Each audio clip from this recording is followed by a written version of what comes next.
మరొక ప్రపంచానికి పిలువబడి మిరో ఏళ్ల తరబడి పోరాడి డీమన్ లార్డ్ని ఓడించాడు.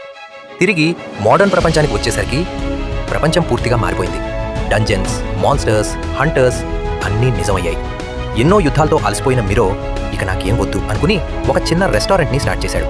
ఒకరోజు ఒక డ్రాగన్ వచ్చి మిరో మీద పిచ్చి కోపంతో అరిచాడు. అతను అనుకోకుండా మార్కెట్లో కొనేసిన గుడ్డు గురించి. ఆ ఎగ్ డ్రాగన్ ఎగ్ అని అప్పుడే తెలుస్తుంది. అయినా మిరో భయపడడు. అక్కడికక్కడే ఆ డ్రాగన్కి బుద్ధి చెప్పి తన రెస్టారెంట్లో పనిచేయమని బలవంతంగా పెట్టేస్తాడు. కొద్ది రోజుల తర్వాత ఆ ఎగ్ హ్యాచ్ అయి ఒక వైట్ డ్రాగన్ బయటకొస్తుంది.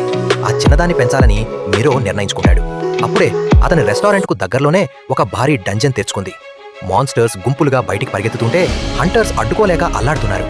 ఒక శక్తివంతమైన హంటర్ బాస్ మాన్స్టర్ని కొట్టి పడేస్తాడు. కానీ వెంటనే ఇంకో బాస్ మాన్స్టర్ బయటపడుతుంది.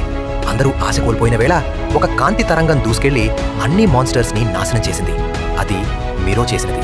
ఇది ఈట్ బిఫోర్ యు గో అనే వెబ్టూన్లో జరిగే కథ.